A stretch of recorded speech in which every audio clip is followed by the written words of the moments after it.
चीन और रूस के बीच भारत को डराने वाला सच आया सामने। क्या चीन की साजिश में फंस गया रूस?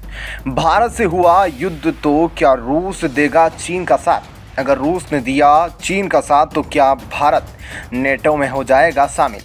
नेटो और जयशंकर के बीच हो चुकी है मुलाकात। क्या है मामला? चीन पर भारत की आक्रामक तैयारी तेज, फाइटर जेट के साथ लड़ाकू हेलीकॉप्टर भी अलर्ट। भारतीय हेलीकॉप्टरों को खतरनाक बनाने के लिए उठाए गए अहम कदम। पाकिस्तान ने की घुसपैठ तो भारत ने दागे गोले, मार गिराया पाकिस्तानी खतरनाक हथियार। दोस्तों आइए इन सभी खबरों के बारे में विस्तार से बताते हैं। कई बार खबरें आ चुकी है कि भारत और नेटो के बीच बातचीत हो रही है, लेकिन इन खबरों की पुष्टि अभी तक नहीं हो पाई।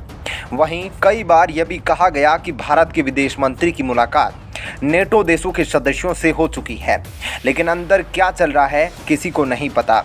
उधर अब रूस ने जो कदम उठाए हैं वे भारत को काफ़ी डराने वाले हैं और कहा जा रहा है कि रूस ने जो कदम उठाए हैं उसके बाद फिर से भारत के नेटो में शामिल होने की खबरें तूल पकड़ सकती है। दरअसल रूस को लेकर जो भारत का डर था वह सच होने लगा है। एक तरफ भारत और चीन के बीच तनाव युद्ध की दहलीज तक पहुंच चुका है। चीन बार बार भारत से समझौता करने की बातें करने लगा है, लेकिन अब भारत की ओर से जो संकेत मिल रहे हैं वह यह दिखाने के लिए काफ़ी है कि भारत चीन से बातचीत नहीं बल्कि उसकी ही भाषा में मुंहतोड़ जवाब देने के लिए खतरनाक तैयारियां करना शुरू कर चुका है। अगर अब दोबारा इन दोनों देशों के बीच झड़प हुई तो इस झड़प को युद्ध में बदलने में जरा भी वक्त नहीं लगेगा। उधर चीन को भी भारतीय तैयारियों को देखकर डर सताने लगा है कि क्या भारत अब चीन से बातचीत नहीं बल्कि युद्ध करने की तैयारी कर रहा है।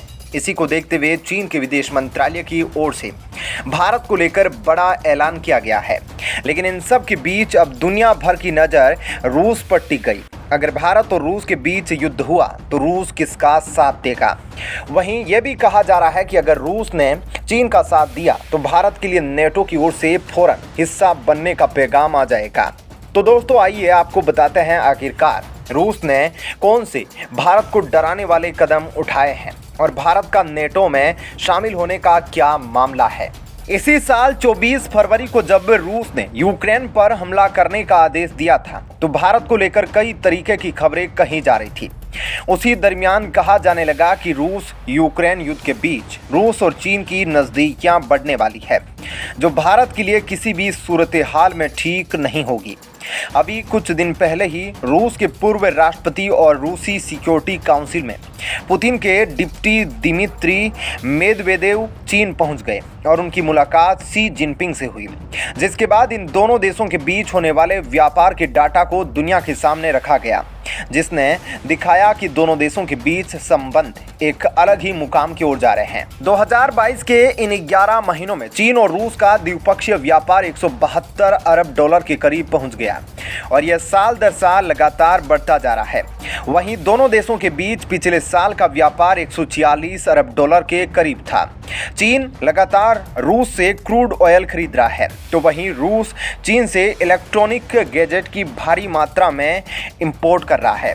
अब इसी बढ़ते व्यापार को देखकर कहा जा रहा है कि क्या रूस भारत से ज़्यादा चीन से नज़दीकियां बढ़ाने की कोशिश कर रहा है, लेकिन वहीं माना जा रहा है यह जो रूस की नज़दीकियां चीन से बढ़ रही है यह अमेरिका के खिलाफ है, ना कि भारत के खिलाफ, क्योंकि भारत और रूस के संबंध इस बात पर निर्भर नहीं करते कि इन दोनों देशों के बीच कौन सा तीसरा देश आ रहा है। उधर रूस भी भारत को खुली आज़ादी दे दिया है, क्योंकि भारत रूस के विरोधी देश अमेरिका, ऑस्ट्रेलिया, जापान से संपर्क में है और इन सभी देशों के द्वारा बनाए गए क्वाड का एक अहम सदस्य देश है। उधर विशेषज्ञों का मानना है कि चीन और रूस के बीच जो नज़दीकियां बढ़ रही है उससे खतरा केवल अमेरिका को है। ये दोनों देश मिलकर अमेरिका की दादागिरी को खत्म करना चाहते हैं। आपको बता दें हर साल भारत और रूस के राष्ट्रीय अध्यक्ष, प्रधानमंत्री और राष्ट्रपति आपस में मुलाकात करते हैं, लेकिन इस बार ना तो प्रधानमंत्री मोदी ने मुलाकात की और ना ही रूस के राष्ट्रपति व्लादिमीर पुतिन भारत आए।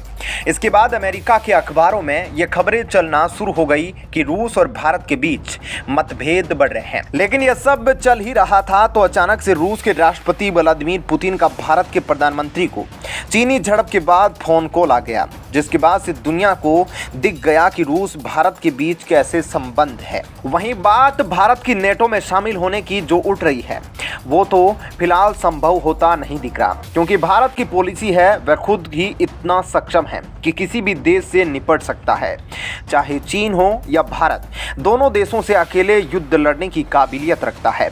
बहरहाल दोस्तों, आपको दूसरी खबर बताए, लेकिन उसके पहले आप कमेंट सेक्शन में जरूर बताइएगा कि क्या भारत को नेटो में शामिल हो जाना चाहिए या फिर भारत को रूस से अपनी दोस्ती कायम रखनी चाहिए। भारत और चीन के बीच लगातार तनाव बढ़ता जा रहा है। भारत भी इस बार चीन को उसी की भाषा में जवाब देने की तैयारी कर रहा है, जिससे कई खतरनाक हथियारों को भारतीय सेना ने अलर्ट रखा है। भारत और चीन के बीच जिन क्षेत्रों में तनाव बना हुआ है वह काफी हाई एल्टीट्यूड वाले इलाकों में से मौजूद है और इन इलाकों में लड़ाकू हेलीकॉप्टर की काफी अहम भूमिका होती है। फाइटर जेट की तुलना में हेलीकॉप्टर की मेंटेनेंस भी कम आती है, तो भारत की कोशिश है कि फाइटर जेट के साथ साथ हेलीकॉप्टर को भी युद्ध के लिए तैयार किया जाए, ताकि कभी ज़रूरत पड़े तो भारत के पास फाइटर जेट के अलावा हेलीकॉप्टर का ऑप्शन भी मौजूद हो। तो अब इसी कड़ी में भारतीय हेलीकॉप्टर को और खतरनाक बनाने के लिए भारत इलेक्ट्रॉनिक्स और भारतीय प्रौद्योगिकी संस्थान मद्रास दोनों ने मिलकर एक 80 mm की अनगाइडेड रॉकेट का निर्माण किया है। भारतीय इलेक्ट्रॉनिक्स और IIT मद्रास के बीच इसका विकास करने को लेकर पेपर वर्क कंप्लीट कर लिए गए हैं और अब 80 mm के अनगाइडेड रॉकेट के निर्माण पर जल्दी काम शुरू किया जाएगा। इसका उपयोग भारत की हल्के लड़ाकू हेलीकॉप्टरों में किया जाने वाला है, जिसके जरिए इसे जमीन पर किसी भी लक्ष्य को नष्ट करने के लिए तैयार किया जाएगा।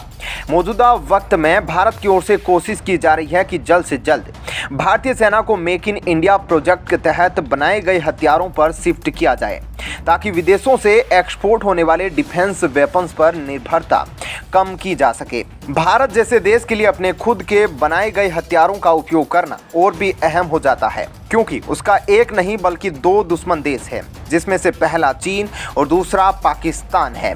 पाकिस्तान भी भारत पर चालबाजी करने से चूकता नहीं। दरअसल भारत की सेना ने कल ही पाकिस्तान के ड्रोन को मार गिराया है। यह ड्रोन जैसे ही भारतीय सीमा के अंदर प्रवेश करने लगा, भारतीय क्षेत्र में लगे रडार इसे ट्रैक करने लगे और जब यह पंजाब के क्षेत्र में दाखिल हुआ उसे हवा में तबाह कर दिया गया। लेकिन जांच के बाद इस ड्रोन से कई खतरनाक खुलासे हुए, जिसके बाद भारतीय सेना भी अब जबरदस्त तेवर में दिखाई दे रही है।